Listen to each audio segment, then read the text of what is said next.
to say that freedom is so much more important than anything else that it's worth sacrificing a potential human life for if it comes down to what feels like a zero-sum contest. That even more about the most defenseless human life there is, which is to say one which is still in utero and can't survive outside a woman's body. Even that life is forfeit if the price of sustaining that life is the curtailment of a woman's freedom. Now, and again, wherever you stand on the absolute moral question, that's a very strong stance in favor of freedom. I see that as a real caesura moment, a profound inflection point in the women's movement, which it embraced as the baseline of women's political personhood as such, a technologization of women's bodies in the name of individual freedom. And really I see that the 10-year arrival from the legalization of the pill, approximately 10 years, to the legalization of abortion as our entry into the transhumanist era. Because that's the point where women's existence as such comes to seem inextricable from a set of medical technologies. And remember, what's fundamental, what's so radical about these technological innovations is that unlike more or less every other medical practice up to that point, certainly every illicit medical practice up to that point, these don't set out to fix what's broken. If I have a broken arm, I go to the doctor and I say, "Hey, doctor, can you fix my arm, please?" And the doctor has a you go to medical school for years to learn what normal human health looks like, and to learn what to do with people's bodies in order to fix what's broken and make it normal and healthy again. And what's radical and transformative about birth control and later about abortion is that they don't fix what's broken in the name of normal human health. They break what's working normally, which is to say, women's fertility or a normal pregnancy in the name of individual freedom. And I think we still underestimate what a radical transformation that was. And I think we're still working through the downstream consequences of that. And really the second part of the book explores some of the downstream consequences of having entered into the transhumanist moment in the middle of the 20th century. Because I mean, we're more than half a century further into it now. And I think we're beginning to see some of the contours of that new reality more clearly as time has gone on.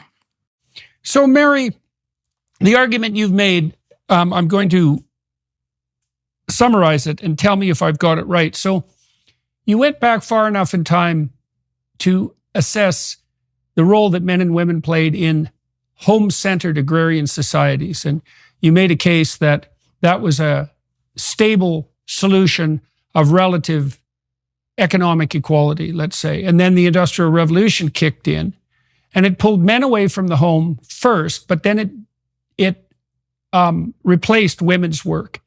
And that meant that women were up in the air about what their role was, but it also turned them into something approximating comparatively wealthy individualist consumers. Then you said there were two responses to that. One was the emergence of a feminism of care that detailed out the realm of women's responsibilities and opportunities in the domestic sphere with regard to, say, relationships with their husbands, their immediate family, and more importantly, their children. And then you detailed out another stream of feminism, which was the feminism of freedom. You associated that to some degree with women's concern about being tangled up with men who weren't really good for anything. And so that's an interesting little twist on that. But your fundamental point was that once women became independent actors in the free market, in the industrialized free market, there was every reason to move towards the transformation of law so that women as independent economic actors would have the same economic rights as men. But then there's that problem with bad men lurking in the background there that contaminates things. And then you talked a little bit about the transhumanist movement, identifying that, at least in part, with the rise of the birth control pill, which is a radical innovation, basically equivalent to a major genetic mutation, a species-altering mutation. And then you pointed out that, oddly enough, in concert with the rise of the pill, we got the rise of legalized abortion and its widespread prevalence. Okay, so that's where I want to drill into. I want to tell you something biological. And I want you to tell me what you think about it, because I think it's key in some mysterious way to this entire problem. The problem you've laid out is that women and men, for that matter, have been recalibrating their identity since the dawn of the Industrial Revolution. It made us into more atomized individuals who were more consumer-oriented, let's say. And that's a major social disruption. But then on the pill and the abortion side, here's something that is worth considering, I believe. So, the evolutionary biologists have identified two fundamental reproductive strategies. So imagine there's a continua, okay?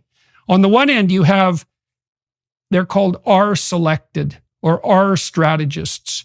And the R stands for reproduction, essentially rapid reproduction, let's say. And so mosquitoes and puffballs and fish are R strategists. And so the R strategy is fairly straightforward.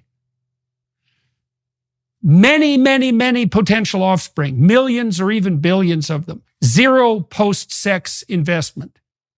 So that's the R investment strategy. Okay, and so most of your fertilized offspring gametes are going to perish. Enough will last for them to replace you, or maybe even for the population to thrive, but it has nothing to do with you after the sexual act. Okay, on the other side are so-called K strategists. And those are creatures, mammals would be a reasonable example, that have very few offspring, but pour a lot of resources into them. And the ultimate K strategists are human beings. So our investment strategy is long-term, high-cost investment, even spanning multiple generations. Okay, so there's a real distribution, and humans are on the extreme end of one of those directions, let's say, one of those poles of the distribution. Okay, now there's a subsidiary observation that goes along with that. And this is where the point is really germane. So now imagine that among human beings, there are R strategists and K strategists.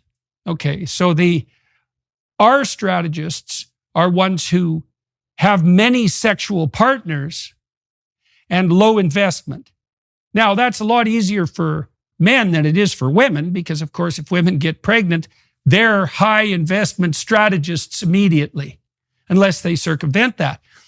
But the men can get away with it, let's say, being R strategists. Now, a further question is, just who the hell are these R strategist males? So these would be the men who are interested in multiple sexual partners, low emotional investment, and low post-sexual investment, say, in any resultant children.